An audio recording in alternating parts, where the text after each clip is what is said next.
नमस्कार प्रिय दर्शकों, हाजिर हूं मैं आज एक बेहद महत्वपूर्ण ज्योतिषीय विषय को लेकर। प्रिय दर्शकों, आज सबसे पहले तो आप अपनी जन्म कुंडली को खोलिए और आज जो विषय मैं आपको बताने जा रहा हूं, आप इसे अपनी जन्म कुंडली पर लागू करके देखिए।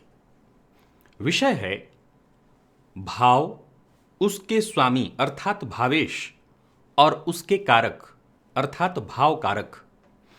जन्म कुंडली में भाव, भावेश और भाव कारक अगर देखा जाए तो मुख्यतः यही तीन बिंदु जन्म कुंडली अध्ययन में काम आते हैं। किसी भी भाव से संबंधित फल का विचार करना हो तो भाव, भावपति और भाव कारक को देखा जाता है। यही मुख्य सूत्र है। अब ये सूत्र आपको जन्म कुंडली में कैसे हर जगह लगाना है, इसकी हमने कई बार चर्चा की है, मैंने कई बार आपको बताया है।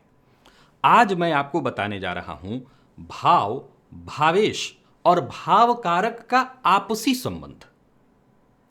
प्रिय दर्शकों, जब हम किसी जन्म कुंडली का अध्ययन करते हैं, उदाहरणार्थ आपकी स्वयं की जन्म कुंडली, तो जब तक एक आम व्यक्ति है तो वो जैसे ज्योतिषीय कार्यक्रम को देखता है तो केवल राजयोग या दुर्योगों को समझता है। एक जो ज्योतिषी जन्म कुंडली का अध्ययन करता है तो जन्म कुंडली के हर एक बिंदु को देखता है और इसके बाद वो तय करता है कि कितने राजयोग कारगर हैं और कितने दुर्योग इस कुंडली में कारगर हैं, किसका प्रभाव ज्यादा है। एक उदाहरण से अगर आप देखें तो जन्म कुंडली में उच्च का ग्रह भी संभव है कि आप अगर सामान्य दृष्टिकोण से देख रहे हैं तो आपकी जन्म कुंडली में हो सकता है 5 या 6 उच्च के ग्रह हैं, 4 उच्च के ग्रह हैं और तब भी आपकी जिंदगी सामान्य व्यतीत हो रही है। आप बहुत बड़ा सुख हासिल नहीं कर पा रहे हैं। तो इसके पीछे क्या तर्क हो सकता है? तो उच्च का ग्रह तो है, लेकिन जिस राशि में उच्च का हुआ है उसका राशिपति नीच राशि में जन्मांक या नौमांश में जाकर के बैठा है तो वो उच्च का ग्रह अपना संपूर्ण प्रभाव नहीं दे सकेगा। तो सामान्य दृष्टिकोण से देखा जाए तो उच्च के ग्रह आपकी जन्म कुंडली में बहुत बहुतायत थे, आपको बहुत बड़ा करना चाहिए था, लेकिन आप नहीं कर पा रहे हैं क्योंकि वो जिस राशि में उच्च के हुए हैं उसका राशिपति नीच राशि में बैठा है या कमजोर है। वैसे ही जन्म कुंडली में कई बार किसी भाव और भावेश का हम 6वें, 8वें, 12वें में होने से उसके प्रभाव को बेहद नगण्य या कमजोर मान लेते हैं। लेकिन आज जो मैं आपको सूत्र समझाने जा रहा हूं, यह भाव कारक से भावेश और भाव के बल में वृद्धि को प्रदर्शित करता है। उदाहरण से समझिए। सबसे ज्यादा बेहतर उदाहरण हमें हमारे समझ में हमारा नवम भाव आता है। मैं वहीं से प्रारंभ करता हूं, भाग्य भाव से। एक उदाहरण से समझिए कि आपकी जन्म कुंडली में भाग्य भाव का स्वामी तृक भाव में जाकर के बैठा है 6ठे, 8वें, 12वें भाव में। तो इससे क्या रिजल्ट निकला?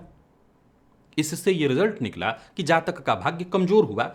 जब भाग्य भाव का स्वामी 6ठे, 8वें, 12वें में हो तो ज्योतिष शास्त्र कहता है कि सामान्य शब्दों में कि जातक भाग्यहीन है। सामान्य शब्दों में मैंने अपने कार्यक्रम में इस बात की बृहद चर्चा करके आपको बताई थी कि जन्म कुंडली में जब नवम भाव का स्वामी 6वें भाव में हो तो ऐसे जातक जब रिस्क लें तब उनका भाग्योदय होता है। अष्टम में हो तो ऐसा जातक जीवन काल में संघर्ष का कभी साथ न छोड़े और 12वें में हो तो ऐसा जातक कोई भी काम प्रारंभ करे उसे बीच में न छोड़े तो उसका भाग्य उसका साथ देगा। तो ये एक सामान्य तर्क से मैंने आपको समझाया था। अब जरा सुनिए। मान लिया जाए कि आपकी जन्म कुंडली में नवम भाव का स्वामी तृक भाव में बैठा है, तो इससे तो यह तय हुआ कि आप भाग्य से कमजोर हुए। परंतु अगर भाग्य भाव का स्वामी तृक भाव में जाकर के बैठा है और भाग्य के कारक के साथ अगर वो केंद्र अथवा त्रिकोण का संबंध बना ले, तब तो ज्योतिष शास्त्र कहता है स्थिति में बहुत हद तक बदलाव आ जाएगी। फिर से सुनिए और समझिए।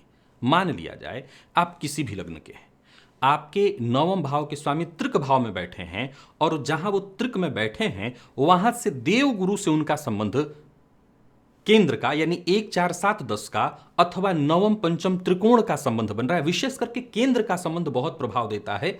केंद्र का संबंध सबसे ज्यादा मायने रखता है। 1, 4, 7, 10 वाला जो संबंध है वो सबसे ज्यादा मायने रखता है।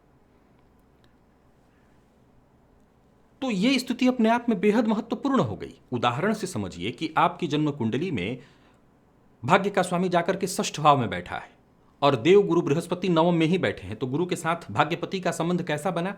केंद्र का बन गया, चौथे दसवें का ये संबंध बन रहा है।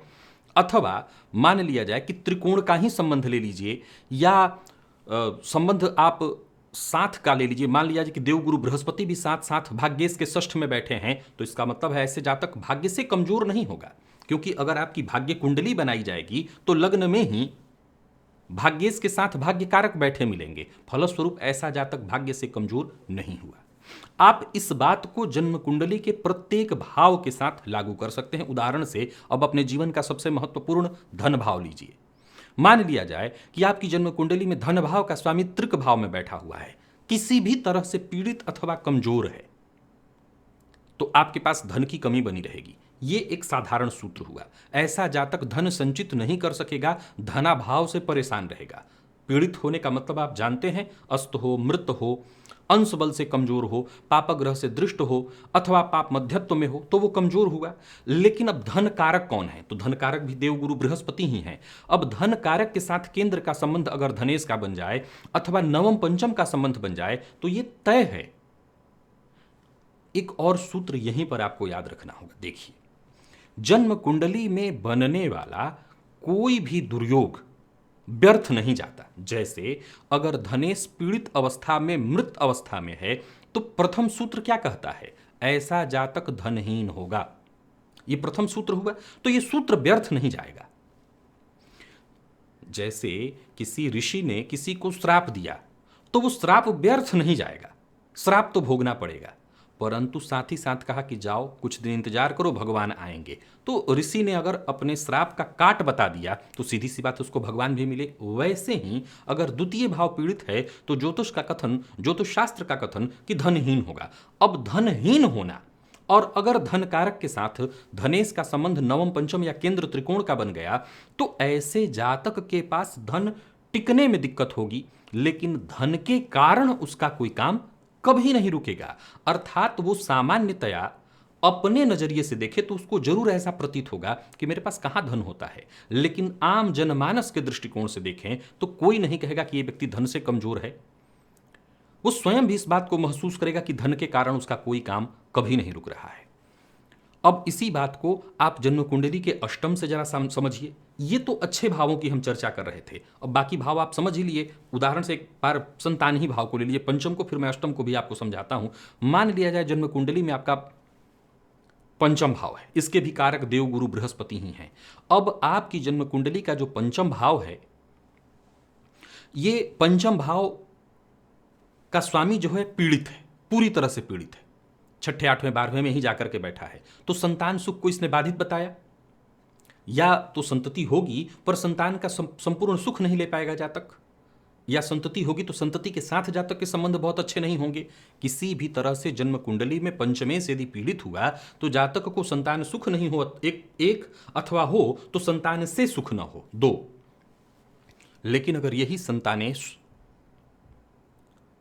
देवगुरु से केंद्र अथवा त्रिकोण में आ जाए, तब तो फिर प्रश्न ही नहीं उठता कि जातक को संतति सुख भी मिलेगा। और हो सकता है, अब यहां पर एक पॉइंट में आपको सूत्र समझा देता हूं कि यही वाली बात होगी कि ऋषि का श्राप है तो श्राप तो भोगना पड़ेगा। अर्थात पंचमपति द्वादश में जाकर के बैठे हैं तो जातक की संतति होगी, अगर गुरु से वो केंद्र त्रिकोण में है तो संतति तो होगी, लेकिन संभव है कि संतति सदैव दूर रहे। आज के समय में संतति का दूर होना कोई बहुत बड़ा पाप तो है नहीं, बच्चे प्रायः पढ़ने के लिए दूर चले जाते हैं। तो ये सूत्र ध्यान में से समझिए।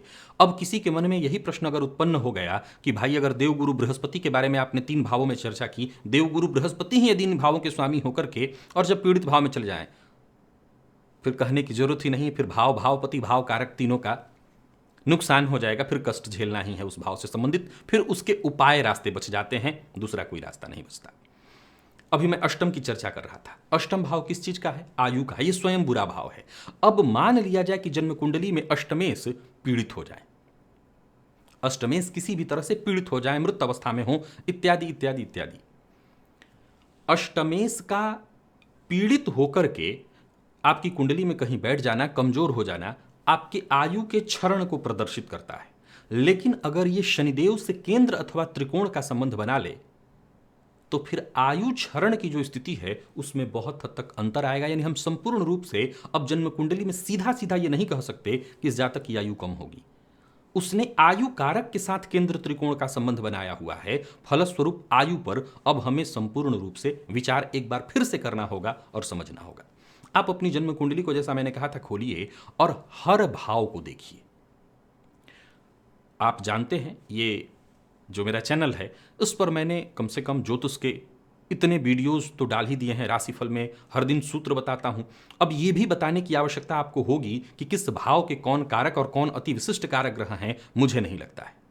मेरे जो दर्शक हैं, चाहे वो नए हों या पुराने, नए हैं तो उनको पुराना वीडियो देखना चाहिए जाकर के। आपको पता होना चाहिए कि हर भाव के कारक, अति विशिष्ट कारक, ये सब कुछ मेरे द्वारा आपको बताया हुआ है। किसी भी भाव का स्वामी अगर पीड़ित है, अगर वो स्वयं भाव कारक ही है और वही उस भाव का स्वामी भी है, तब तो उससे संबंधित जो कष्ट है आपको देखना ही होगा। उसका फिर रास्ता यही, मैंने जैसा कहा कि उपाय करना एकमात्र रास्ता बच जाता है।